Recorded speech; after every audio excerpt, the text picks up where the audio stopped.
Hi everyone and welcome back to the official channel of Law Prep Tutorial.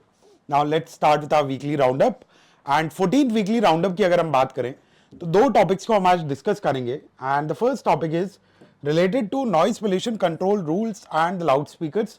अभी Delhi government ने recently कुछ action लिया था with respect to festival season जो इस पॉइंट ऑफ टाइम पे चल रहा था. तो फर्स्ट टॉपिक हम उस बारे में डिस्कस करेंगे and the second topic will be related to national security act of 1980 जो कि प्राइमरली न्यूज में आया because of the arrest of Sonam Wangchuk. तो without wasting our time let's start with our session and the first topic which we have is the use of loudspeakers and the law, the rights, limits and the court rulings.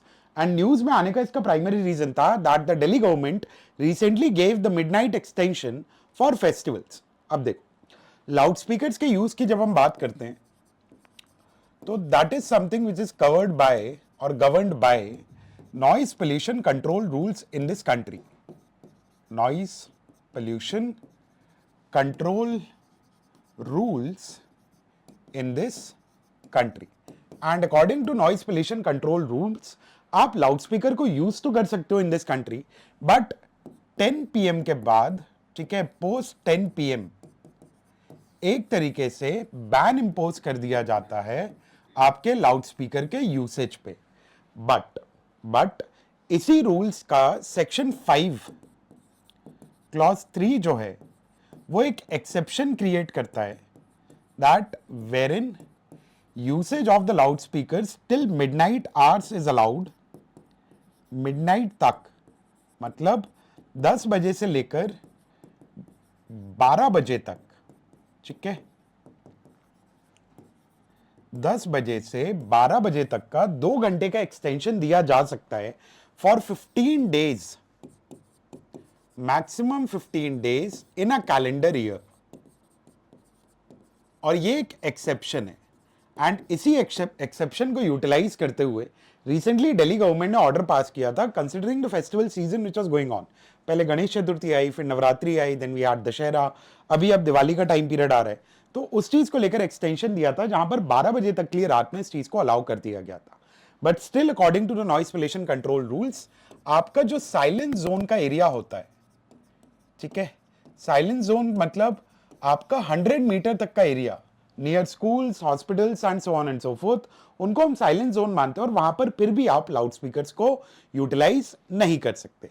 तो आज के session में हम actually देखने की कोशिश करेंगे कि दिल्ली हाईकोर्ट ने मतलब दिल्ली की गवर्नमेंट ने एग्जैक्टली क्या ऑर्डर पास किया था, नॉइज पोल्यूशन कंट्रोल रूल्स का कहना क्या है, सुप्रीम कोर्ट में इसको लेकर क्या क्या अलग अलग वर्डिक्ट्स आए हैं एंड अलॉन्ग विद दैट अलग अलग हाई कोर्ट्स ने यूज ऑफ लाउड स्पीकर्स को लेकर किस तरीके के ऑर्डर्स पास किए. ठीक है, चलिए सो लेट्स स्टार्ट. तो अगर करंट कॉन्टेक्स्ट की हम बात करें तो what happened was that Delhi CM Rekha Gupta on 23rd of September extended the loudspeaker use till midnight for Ramlila, Durga Puja and festival. पहले सिचुएशन क्या थी कि earlier there was a limit कि 10 PM पे कट ऑफ टाइम पीरियड था कि 10 बजे के बाद आप लाउड स्पीकर्स को यूटिलाइज नहीं कर सकते थे under the noise rules of the year 2000. And this extension which was recently granted, that was granted under the Rule 5 subclause 3 exception which is given under the said rules only. तो जो noise pollution control rules हैं जिनको पास किया गया है environment protection act of 1986 के under, ये exactly कहते क्या, देखो इन्वायरमेंट प्रोटेक्शन एक्ट 1986 का हमारी कंट्री में एग्जिस्ट करता है जिसके थ्रू अलग अलग टाइप्स ऑफ पोल्यूशन को कंट्रोल किया जाता है एंड एक्सेसिव नॉइज लेवल को भी एक फॉर्म ऑफ पोल्यूशन ही माना जाता है जिसको हम नॉइज पोल्यूशन कहते हैं. एंड नॉइज पोल्यूशन को कंट्रोल करने के लिए सेंट्रल गवर्नमेंट ने बाद में रूल्स पास किए which were the noise pollution regulation and control rules of the year 2000 and according to this rule 5 sub clause 1 जो है इन पर्टिकुलर रूल्स का, according to that without written permission आप loud speakers को utilize नहीं कर सकते. तो आप जो ये चीजें देखते हो ना कि जैसे अभी नवरात्रि चल रही थी, गणेश चतुर्थी थी, अलग अलग जगह पंडालों में आपने देखा होगा कि लाउड स्पीकर्स यूटिलाइज हो रहे थे, ये एक्चुअली डिस्ट्रिक्ट अथॉरिटीज से रिटर्न परमिशन लेने के बाद ही आप यूज कर सकते हो. सो रूल 5 सब क्लॉज 1 ये कहता है कि written permission is required if you want to use loud speakers for any kind of an event which you are organising. Then जो रूल 5 सब क्लॉज 2 है, it actually imposes a blanket ban from 10 PM till 6 AM. ठीक है, रात में 10 बजे से लेकर सुबह 6 बजे तक का एब्सोल्यूट बैन होता है. लाउड स्पीकर्स को आप यूटिलाइज नहीं कर सकते एक्सेप्ट क्लोज्ड प्रेमाइसेस में. ठीक है, कि अगर ऑडिटोरियम में कोई इवेंट हो रहा है वहां पर भी डेसिबल लिमिट्स को आप कंसिडर करते हुए तो लाउड स्पीकर्स को यूटिलाइज कर सकते हो. तो क्लोज्ड प्रेमाइसेस एक एक्सेप्शन होते हैं 10 PM से लेके 6 AM तक के लिए, otherwise there is a blanket ban kind of a thing. But rule 5 sub clause 3 यहां पर एक एक्सेप्शन कार्व आउट कर देता है which states that state can permit 10 PM से लेके रात में 12 बजे तक, ठीक है, मिडनाइट तक, for maximum 15 days in a calendar year on cultural and religious occasions. ठीक है, अब ये जो एक्सटेंशन दिया जा भी सकता है, ये भी याद रखना कि मैक्सिमम 15 डेज तक के लिए दिया जा सकता है in a calendar year considering the cultural और रिलीजियस ओकेजन्स। और इसी एक्सेप्शन की पावर को यूटिलाइज करते हुए दिल्ली गवर्नमेंट ने रिसेंटली उस ऑर्डर को पास किया था।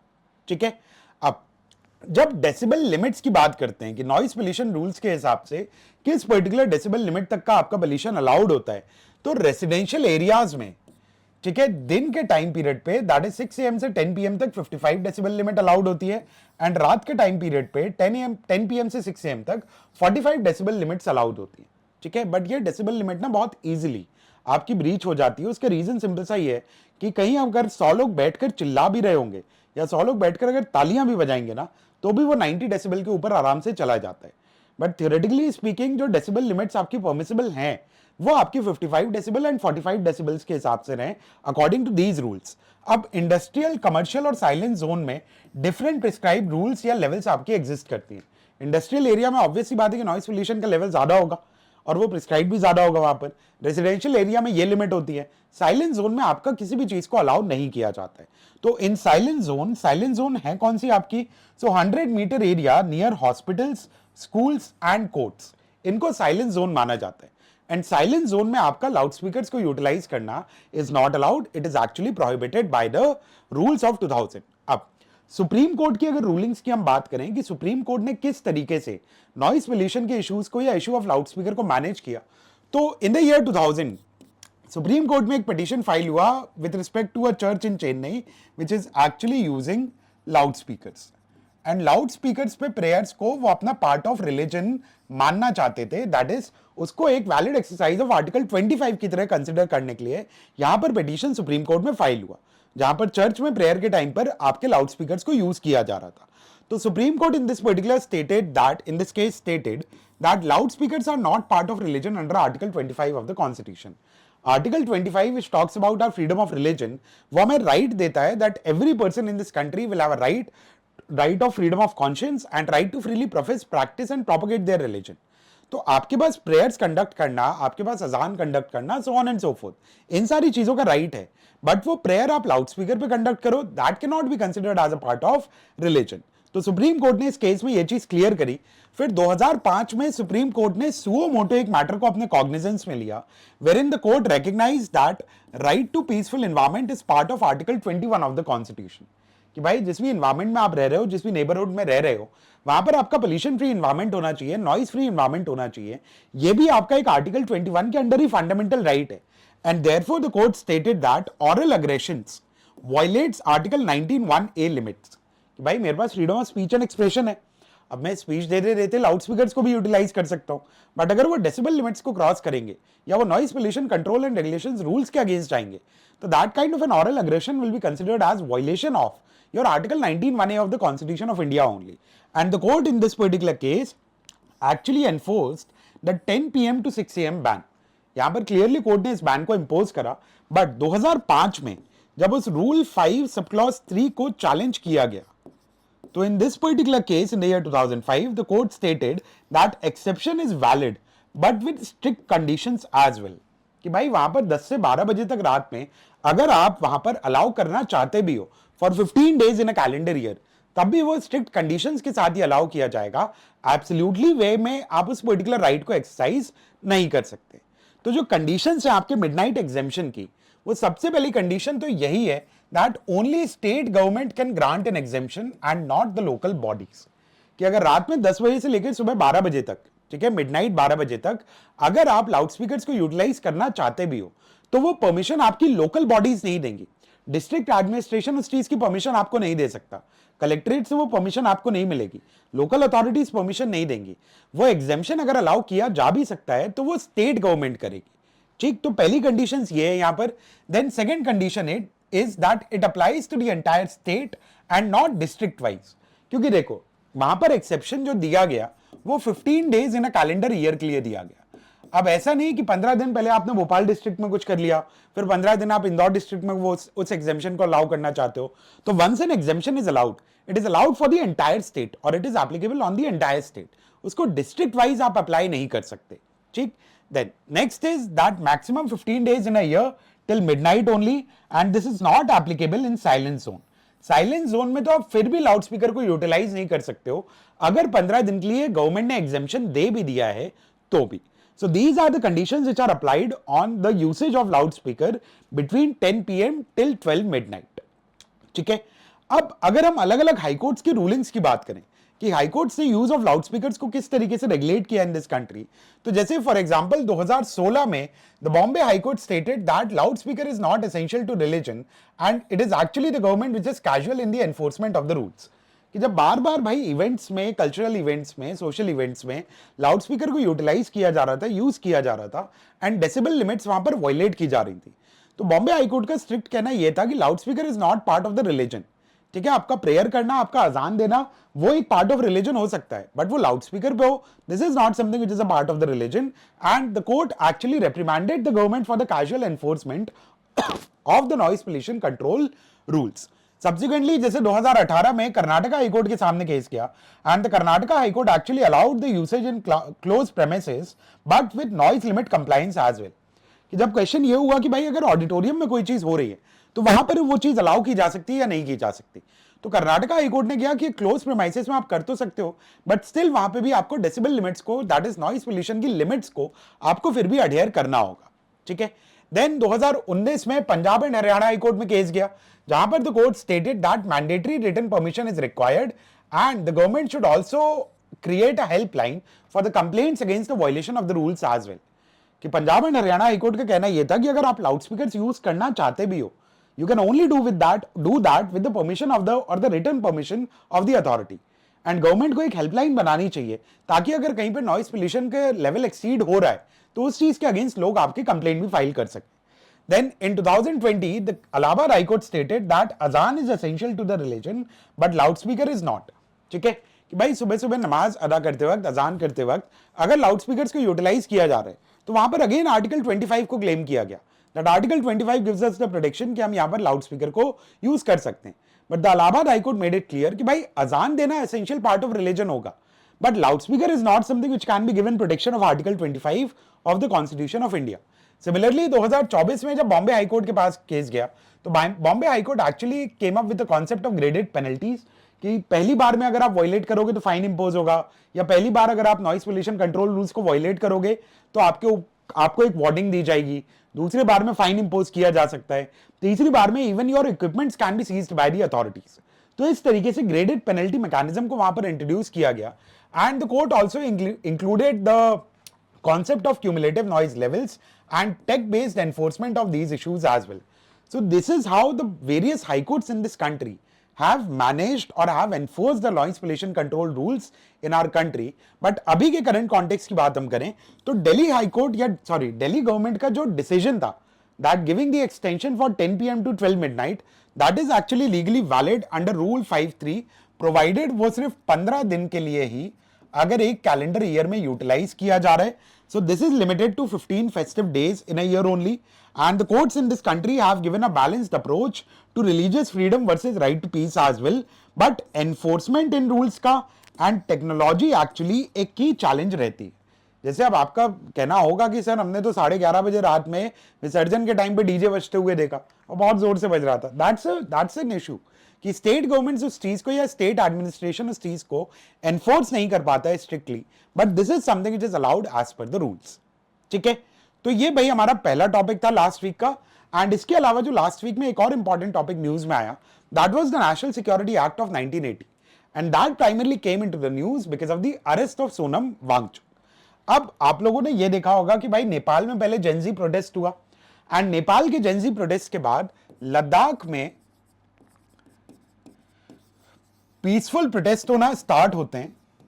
ठीक है, regarding their demand to get the protection of schedule 6 of the constitution कि भाई शेड्यूल 6 का प्रोटेक्शन लद्दाख को मिलना चाहिए, यूटी की जगह उसको स्टेट डिक्लेयर कर देना चाहिए।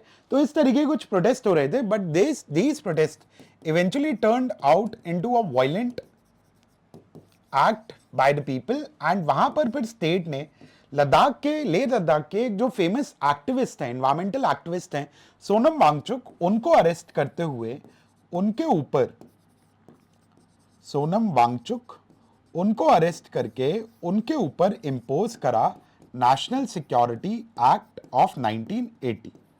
एंड करंट स्टेटस इस पर्टिकुलर अरेस्ट का ये है that wife of mister Sonam Wangchuk has actually appealed to the supreme court of India by the way of writ of habeas corpus. उन्होंने हेबियस कॉर्पस की रिट को सुप्रीम कोर्ट में file किया है to actually challenge the detention of Sonam Wangchuk under national security act. और यहां पर supreme court ने फिलहाल सेंट्रल गवर्नमेंट को नोटिस इशू करा है और यूटी ऑफ लद्दाख के एडमिनिस्ट्रेशन को एक्चुअली नोटिस इशू करा है regarding this particular petition. But what exactly is this national security act and क्यों ये न्यूज में आए? देखो, नेशनल सिक्योरिटी एक्ट है क्या? तो NSA 1980, that is the national security act of 1980, is a preventive detention law which was enacted by the parliament. अब detention दो तरीके के होते हैं, ये मेरे ख्याल से आप सब लोगों को पता होगा। One is punitive detention and the other one is preventive detention. Punitive detention basically comes into play when the person has already committed a crime and now the state wants to detain that person. तो उसको हम punitive detention कहते हैं. But wherein in order to stop somebody from committing any crime which goes against the national interest of the country, like which goes against the sovereignty and integrity of the state and so on and so forth. तो जब किसी को crime करने से रोकने के लिए आप उसको डिटेन कर लेते हो, उसको प्रिवेंटिव डिटेंशन कहते हैं, which is allowed as per the constitution of India, but that is actually regulated through special laws. And उन्हीं में से जो एक स्पेशल लॉ प्रिवेंटिव डिटेंशन को रेगुलेट करता है हमारी कंट्री में, that's the national security act of 1980। So the purpose of National Security Act is to maintain the public order and safeguard the national security of this country. And it actually empowers the central and the state governments to detain individuals to prevent them from acting against public order or national security of the state. कि state की public order और national security के against act करने से लोगों को रोकने के लिए इस पर्टिकुलर एक्ट को यूटिलाइज किया जाता है। अब now what is preventive detention? तो जैसे मैंने आपको बताया, preventive detention is actually detaining a person to prevent the possible future acts and not for the past crimes. पहले अगर कोई इंडिविजुअल क्राइम कर चुका और उसके लिए अब उसको डिटेन किया जाएगा, तो that kind of a detention will be known as punitive detention. ठीक है, जैसे मान लो ये एक्ट है, इस पॉइंट ऑफ टाइम पे एक्ट कमिट करने के बाद अगर किसी पर्सन को डिटेन किया जाएगा तो that is known as punitive detention. But if somebody is arrested before the commission of the act, तो फिर उस तरीके की डिटेंशन को हम प्रिवेंटिव डिटेंशन कहते हैं। And preventive detention in this country is authorised under article 22 clause 3 subclause B of the Indian Constitution. Article 22 which talks about protection in respect of arrest and detention, कि जब भी किसी person को arrest और detain किया जाएगा तो उसके पास क्या क्या फंडामेंटल राइट्स होंगे, that is given under article 22 of the constitution. And article 22 clause 3 actually provides for preventive detention in this country and it actually restricts the personal liberty for reasons of state security और public order. देखो, law and order के issue के लिए किसी person को आप detain नहीं करोगे, है ना। छोटी मोटी कोई लड़ाई करने जा रहे हो और उसके लिए आप उसको प्रिवेंटिव डिटेंशन में रख लो, that is not allowed. Preventive detention is only utilized in the severe cases wherein the national security of the state is into picture or wherein the act is supposed to threaten the sovereignty and integrity of the country. जैसे अमृतपाल सिंह का आपने नाम सुना होगा, the Khalistani leader, ठीक है यार, the leader from the Punjab who is actually supporting the idea of Khalistan. तो अब खालिस्तान का idea goes against the sovereignty and integrity of the country which creates a problem of public order. तो ऐसे सीवियर इश्यूज में आपका इस प्रिवेंटिव डिटेंशन को utilise किया जाता है। And according to article 22 clause 4, preventive detention can not exceed 3 months unless approved by an advisory board. Advisory board जब तक अलाउ ना कर दे तब तक ज्यादा से ज्यादा आप किसी पर्सन को 3 महीने तक प्रिवेंटिव डिटेंशन में रख सकते हो and further detention of the person is required to be authorised by the advisory board. अब जब नेशनल सिक्योरिटी एक्ट की बात हम करते हैं So the key provisions of the National Security Act are: number one, detention is allowed to prevent acts which are prejudicial to the national security or public order, and it can also be used to ensure the maintenance of essential supplies and services. जैसे जब Covid चल रहा था तो जो लोग Covid के lockdown में प्रॉफिटियरिंग करने की कोशिश कर रहे थे एसेंशियल सर्विसेज से, या जो एसेंशियल सर्विसेज की सप्लाई को डिसरप्ट करने की कोशिश कर रहे थे, उनके ऊपर भी नेशनल सिक्योरिटी एक्ट को लगाया गया. So NSA is primarily utilized in the cases wherein the act is prejudicial to the national security and public order, but it can also be used to ensure the maintenance of essential supplies and services.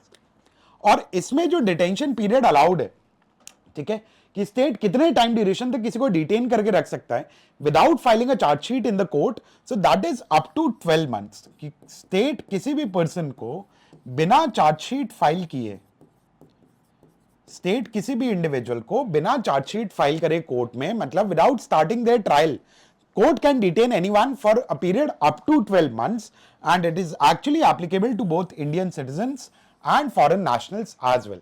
Indian citizens पे भी वो apply किया जा सकता है और foreign nationals पे भी अप्लाई किया जा सकता है. अब इस एक्ट के अंदर जब हम पार्ट्स की बात करते हैं तो who can issue the detention order? So detention orders under this particular act can be issued by the central और द स्टेट गवर्नमेंट. सेंट्रल या स्टेट गवर्नमेंट डिटेंशन ऑर्डर्स को पास कर सकते हैं. द डिस्ट्रिक्ट मैजिस्ट्रेट और the commissioners of police can detain a person under the delegation of the authority. कि भाई central government ने ऑर्डर पास करके डिस्ट्रिक्ट मैजिस्ट्रेट को कहा कि भाई उस पर्सन को डिटेन कर लो, या सेंट्रल गवर्नमेंट ने आपकी डेलीगेट कर दी अथॉरिटी कि किसी भी पर्सन को अगर नेशनल सिक्योरिटी एक्ट के अंडर डिटेन करना है, so the order can be passed by the district magistrate और द पुलिस कमिश्नर, तो ये लोग डिटेन कर सकते हैं. Now detainee may not be informed of the exact reasons for detention if it is deemed against the public interest. देखो, one of the primary fundamental right which is given to a detained individuals by the constitution of this country is the right to know the grounds of arrest. ये एक basic fundamental right है हर उस person का जिसको state detain या arrest कर रहा है, कि उसको क्यों अरेस्ट किया जा रहा है, what are the reasons of his arrest, ये आपको बताने होंगे. But national security act provides that कि डिटेनी को जरूरी नहीं है कि गवर्नमेंट उसके ग्राउंड्स ऑफ अरेस्ट बताए अगर लगता है कि पब्लिक इंटरेस्ट के अगेंस्ट जाएगा. तो डिटेनी को ग्राउंड्स ऑफ अरेस्ट भी नहीं बताए जा सकते. And advisory board which is headed by sitting high court जज must review the detention order within 3 months. कि किसी को अगर नेशनल सिक्योरिटी एक्ट में डिटेन किया गया है तो हाईकोर्ट के एक जज, ठीक है, सिटिंग हाईकोर्ट के एक जज के अंडर एक एडवाइजरी बोर्ड को बनाया जाएगा, and that board will basically review the detention order. अब इसके साथ साथ जो नेशनल सिक्योरिटी काउंसिल या नेशनल सिक्योरिटी एडवाइजर की जो आप पोस्ट सुनते हो ना, that is also created by the national security act only. तो एनएसए 1980 ने क्या करा, it actually led to the establishment in 1998 of a National Security Council as a high-level advisory body on national security to the Government of India. कि government of India को national security matters पर advice करने के लिए एक high level body को बनाया गया जिसको नेशनल सिक्योरिटी काउंसिल कहा गया, which is actually chaired by the prime minister of India. And this national security council actually advises the prime minister on defence, strategic, political and economic security matters. इन सारे matters पे national security council आपकी central government या government of India को advice देती है. अब NSC का पार्ट कौन कौन होते हैं? तो NSC is actually chaired by the prime minister of this country. It actually includes the national security adviser, chief of defence staff, deputy national security advisers, the minister of defence, home, external affairs and finance, and the vice chairperson of Niti Aayog. All these individuals are considered as the part of National Security Council. और NSC का primary काम है government of India को security matters के ऊपर advice करने का. So the functions are primarily it provides strategic directions to the India's security and defense policy. It conducts regular reviews of internal and external threats. It actually coordinates activities of armed forces, intelligence and law enforcement agencies, and it also forecasts emerging threats and advises the Prime Minister on policy reforms. कि India की security के लिए किस किस तरीके से चीजें करी जा सकती हैं, क्या क्या रिफॉर्म्स किए जा सकते हैं. All these things are directed और advised by the national security council in this country. ठीक है. अब जो प्राइमरी क्रिटिसिज्म है आपके नेशनल सिक्योरिटी एक्ट के, that why this particular act is criticized, तो the first reason is the misuse of power. कि भाई पॉलिटिकल ओपोनेंट्स को सप्रेस करने के लिए इसको मिसयूज किया जाता है. That's one of the criticism of this act. फिर ह्यूमन राइट्स कंसर्न्स की बात है, that it violates the right to fair trial and personal liberty of the person, भाई किसी पर्सन ने अगर क्राइम किया और उसके बाद आपने उसको डिटेन किया तो that detention is understood. But if the person has not committed a crime, जैसे अब यहां पर क्या हुआ है, यहां पर सोनम वांगचुक को अरेस्ट किया गया, who is actually having a credible image in this country. वो एक environmental activist थे. अब वो क्या उनका पाकिस्तान कनेक्शन था, अब ये सब इंफॉर्मेशन ना तो मेरे पास है ना आपके पास है. तो it actually creates a room for discussion और डिबेट्स अराउंड दीज थिंग्स कि ये एक्ट एक्चुअली मिसयूज किया जा सकता है for suppressing personal liberties of the individual, and there is a lack of transparency because the grounds for detention are often not disclosed, क्योंकि act ने ही बोला हुआ है कि जरूरी नहीं है कि ग्राउंड फॉर डिटेंशन आपके डिस्क्लोज किए जाएं टू द डिटेनी. अब जब कॉन्स्टिट्यूशनल चैलेंजेस की बात की जाए तो कोर्ट्स ने, सुप्रीम कोर्ट ने भी इस एक्ट को वैलिड तो माना है, बट कई बार the courts have actually struck down arbitrary detention orders, कि कोर्ट ने कहा कि ठीक है एक्ट तो वैलिड है, एक्ट परमिसिबल है, act is required as well, but जहां पर कोर्ट को लगा कि आर्बिट्ररली किसी पर्सन को डिटेन कर लिया गया, so the courts have rejected और refuse to enforce those kind of orders as well. अब जैसे जुडिशियल व्यू की बात करें, so the courts in this country have actually emphasized that preventive detention is an exceptional power and must be used cautiously. कि preventive detention constitution allow करता है, but इसको आप arbitrarily misuse मत करो, इसको cautiously use करना चाहिए. And the Supreme Court judgments, through the judgments, the court have actually quashed several NSA detention for non-application of mind and violation of procedural safeguards. जैसे for example in case of AK Roy versus union of India, the supreme court upheld the national security act but stressed strict procedural compliance वहां पर. ठीक है, तो अब अगर अभी हम इस एक्ट की बात करें ना, तो it's about balancing security and liberty of a person, कि भाई स्टेट की सिक्योरिटी इंटरेस्ट भी जरूरी है ना.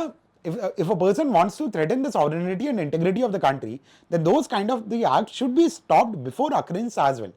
तो वो भी बात सही है, but it's about balancing it with liberty of the individual as well. So primary जो कंसर्न्स हैं या प्राइमरी जो समरी है इस इशू की, वो यही है कि national security act actually symbolises the India's tension between the security needs and civil liberties of the individual, but effective national security must coexist with the constitutional protections under Article 21 and 22, yet there is a need for transparency, periodic review and accountability between the system or within the system as well.